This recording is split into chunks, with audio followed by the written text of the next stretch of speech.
にちは。50代一人暮らしのまめこです。日々いろいろなものを購入して生活していますが、買ってよかったと思える快適アイテムとの出会いは多くはないです。暮らしを楽にしてくれつつ、健康にもつながるものは老後の安心にも直結するので、あまり迷わずにとりあえず購入して試すようにしています。家計管理を考えながらも毎日の生活改善につながるものが欲しい。今日はそんな実際に買って正解だったアイテムのお話にお付き合いください。ユニクロのワンピースがとても快適だったので一着追加しました。50代も半ばを過ぎ、還暦も近づいてくると、買うものの基準がガラリと変わりました。可愛いよりも楽が優先、素敵よりも体型カバーが魅力、ぽっこりお腹も四角いお尻も忘れたい。年々お尻が長くなり、足は短くなってきました。可愛いとか素敵というだけではお財布は開かなくなり、バーゲンの魅力は雑貨やお洋服よりもお中元ギフト解体セールに魅力を感じるようになりました。年金生活が始まったら、投資や資産運用をしない私には、今ある老後資金のやりくりが大切になります。一人暮らしゆえ、もったいないけれど仕方がないと諦めていたお米。以前は2キロの特別栽培米を購入していたのですが、最近の騒動でスーパーで売っているのは5キロ袋ばかり。たまに見かける2キロ袋はとっても割高。でも5キロなんて買ったら食べきる前にお米が劣化しちゃう。そんな悩みを解決できそうなものを見つけて買ってみました。5キロのお米を買って小分けにして残りを長期保存ができる真空パックにする装置です。袋10枚と吸引する器具のセットで Amazon で2800円ほどでした。これがあればお気に入りのお米を5キロで安く購入でき、小分けの真空パックにして消費しながら防災の備えもできる。そして繰り返し使えるみたい。密封度が劣化したら袋だけ買い替えればいいようです。私が買った 26×34 センチの袋は2キロのお米とちょうど同じ大きさだったので、袋のまま真空パックにするのは少し無理でした。まあ、どうせ小分けにする予定だったので、私はこのまま使います。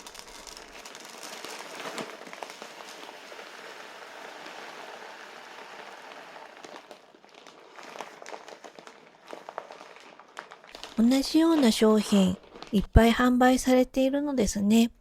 買った後に発見しました。お米専用の遮光アルミ製品とか、100均やホームセンターでもいろいろ売っていました。繰り返し使えるものから使い切りのものまでお値段も様々。値段の違いは何なのか、真空状態がどれくらい持続してくれるのか、食品が直接触れる袋の素材はどうなのか、いろいろ考えさせられます。付属のクリップでしっかり閉じて、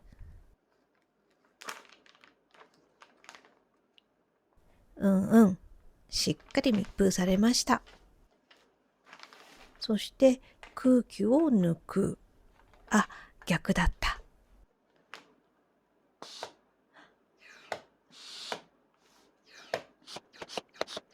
きました。超簡単。コツとかは不要でした。あとはこの密封がどれくらい持続するのかですね。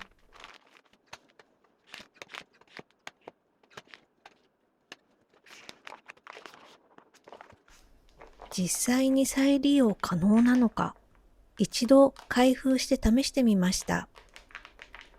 開けて、閉じて、もう一度吸引して真空状態にできました。数日後、どうなっているかが大切ですね。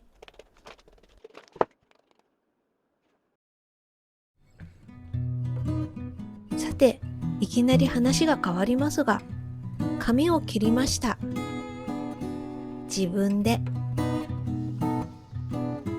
指名してお願いしていた美容師さんが辞められてしまってから、いろいろなお店に行ってみたのですが、なかなか良い美容師さんに会えず、とうとうセルフカットに手を出しました。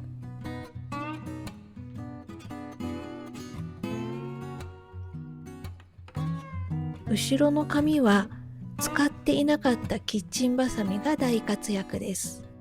このハサミ、片側が危ないので、安全な方を肌側に使っています。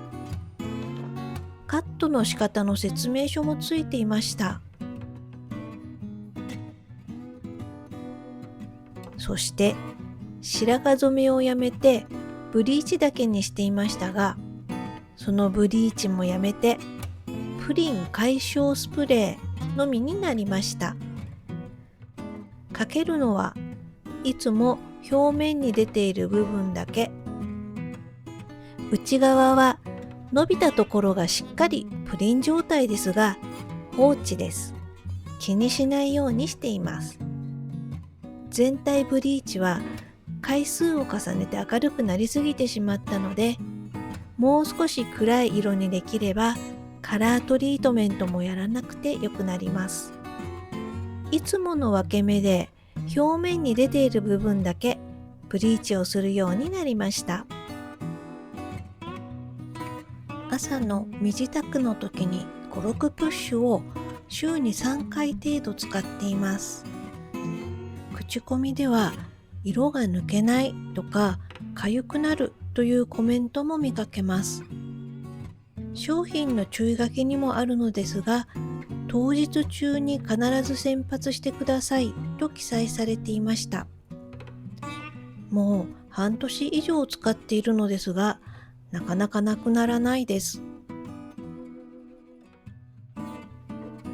自分で行う白髪染めやブリーチは準備も大変だし、塗って放置して洗ってと白髪との追いかけっこが私は苦手で、どうにかして卒業したいといろいろ試し続けています。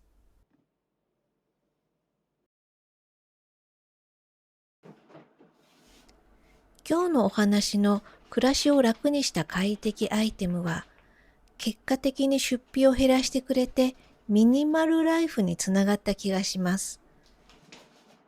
出費や手間が減った分、ちょっとした美味しいものを食べたり、心が満たされる時間にもっとお金を使うようになりました。小さな工夫でも生活習慣の改善や安心できる住まいづくりにつながっていく実感があると、節約も楽しくなります。先々のシニアライフプランや心穏やかなセカンドライフにもつながってくれるとなお嬉しい。還暦が近づくにつれ、老後の幸せが若い頃に思い描いていた単純な幸せではないことに驚いたりしています。老後生活は仕事しなくていいとか、毎日が日曜日遊び放題。桃の果汁でむせました。嚥下機能の低下ですね。もう嫌になっちゃう。早く老後生活したいよと単純に思っていたのですが、老後の幸せはお金以外でも努力しないと得られないということが徐々に分かり始め、正直少し驚きとがっかりでした。私にとっては買ってよかったものが断捨離のきっかけにもなり、物も気持ちもすっきりしました。そうした小さな積み重ねが将来の認知症予防にもつながればいいなと思っています。この成城石井さんの宇治抹茶のポルボローネ、美味しくて好きで久しぶりに買ったのですが、以前は390円とか300円台後半だったのに、今は500円を超えてしまっていました。待ちに待ったシニア生活開始直前になり、世の中は急激な値上がりです。バブル崩壊とともに社会人デビューし、インフレとともに始まるシニア生活。タイミングが悪く悲しくなってしまいますが、美味しいものを食べながら工夫し、楽しみながらこれからも自分らしいセカンドライフを送っていく努力を続けたいなと思う今日この頃です。あ、そうそう、お米の真空パックどうなったか2週間後です。見た目は変化ないのですが、押してみると端っこが少しだけ動きました。追加で吸引してみたのですが、これ以上は硬くならず、お店で売ってるような完璧な状態は難しいかもですね。またご報告します。最後までご視聴いただきありがとうございました。